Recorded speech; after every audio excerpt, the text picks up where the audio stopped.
कि भगवान को ये करना पड़ता है कि देख, एक तो है परिवार धर्म, एक है समाज धर्म, एक है राष्ट्र धर्म, एक है यूनिवर्सल मानवता का धर्म।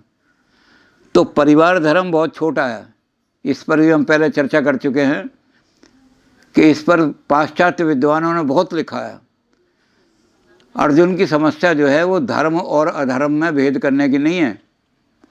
अर्जुन की समस्या है धर्म सम्मूढ़ चेता, धर्म और धर्म में झगड़ा हो रहा है।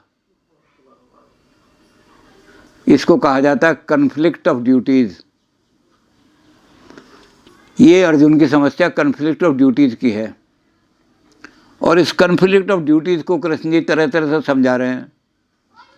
जब वो नहीं समझ पा रहा अर्जुन, तो कृष्ण जी क्या करते हैं, उसको कहते हैं अब मैं तुझे ये फिजिकल आँखों से तो तू अपने परिवार को ही देखेगा, फिजिकल आँखों से तो तुझे ये मेरा चचेरा भाई है, ये मेरा भाई है।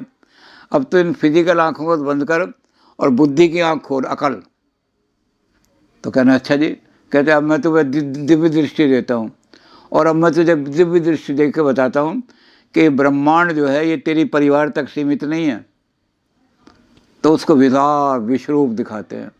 विश्व बहुत बड़ा है, विश्व कल्याण की बात सोच, अपने परिवार के कल्याण की बात मत सोच। अगर अपने परिवार की कल्याण की बात सोचता रहा तो ऐसे ही जैसे वो सोच रहा था कि तो मेरे मामे का पुत्र है, इसे क्यों पकड़वाऊँ। तो ये देख के तेरे इस काम के करने से तेरे परिवार का पुत्र तो बच जाएगा, लेकिन क्या समाज में कुरीतियाँ, करप्शन, गड़बड़ शड़बड़, अधर्म तो नहीं फैल जाएगा। तो भगवान फिर उसको समझाने के लिए क्या करते हैं, उसको दिव्य दृष्टि, दिव्य दृष्टि का मतलब रीजन, बुद्धि की आँखें। फिजिकल आँखें बंद कर ले, बुद्धि की आँखें खोल। बुद्धि की आँखें खोलता है तो फिर उसको समझाते हैं कि ये सारा समाज जो है, सारी सोसाइटी, ये तेरे परिवार तक सीमित नहीं है। फिर उससे भी बड़ा राष्ट्र है। राष्ट्र को कोई चीज़ अगर नुकसान पहुंचा रही है और तेरे परिवार को फ़ायदा पहुंचा रही है, तो तू अपने परिवार का फ़ायदा देखा। तो इसलिए पाश्चात्य विद्वानों ने इसका सीधा इलाज निकाला, और उन्होंने मैकेंजी जैसे आदमी, ब्रैडली जैसे आदमियों ने कहा कि ये तय करो कि लोअर वर्चू को हायर वर्चू के लिए सेक्रीफाइस किया जा सकता है।